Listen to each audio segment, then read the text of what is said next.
are they in denial? Do they think the party's over, or are there people who still are genuinely of the belief that the Tories will come back? I think there's two camps. So of everyone I spoke to, they almost uniformly went into one of those extreme camps. There was the ones who went, it's basically all over. There's nothing we can do. We're almost on, this is the last hurrah where we all just get together and have a nice time. And they were quite happy to go around and tell everyone who would listen that that's what they thought. And then there was the ones who, to give them, their fair dues, were going around admitting that there is a problem, but viewed this conference as the start of a policy fight back. And actually, you did see that from some of the shadow cabinet speeches on the main stage and at the fringes, that they were really keen to start explaining what policy would look like, either in very specific detail. It was the first conference I've been to when they were giving out booklets, and I mean thick booklets, on specific policy proposals. So there was a whole booklet on borders, a whole booklet on crime and policing, a whole one on housing. And I think that tells you about where some of the shadow cabinet are. But there were others who were just quite happy to stand up and say, we're just going to be the party that supports X group. And I think those who are on the more serious end are trying to do the legwork, but there's also those who are resting on their laurels. It kind of struck me as a bit weird that we started off, or the Tories started off party conference with this pledge about getting rid of, throwing out, deporting 750,000 illegal immigrants.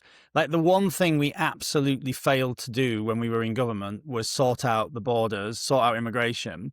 It's obviously an issue where you can never reform.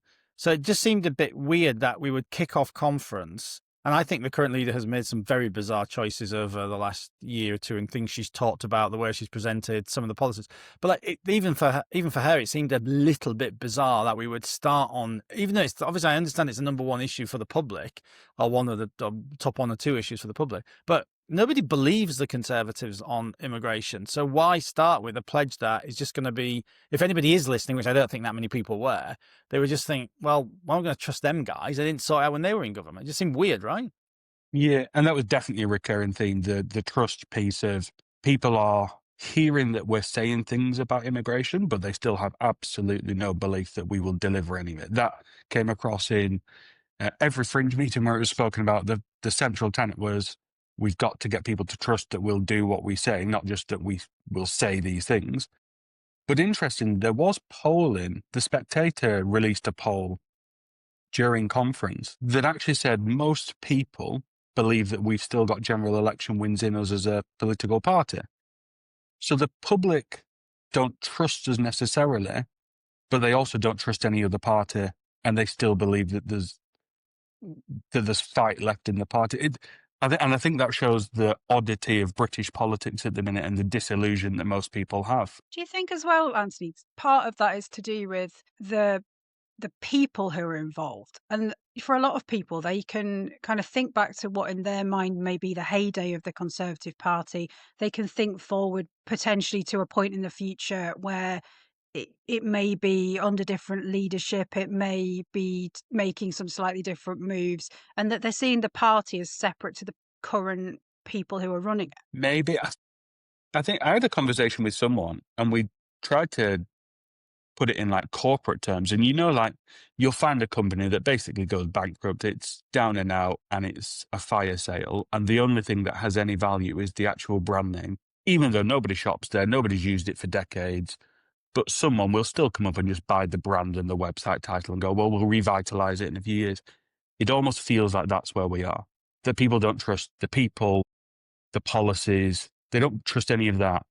But the brand still has something because of that institutional memory that people go, you're probably still worth something at some point.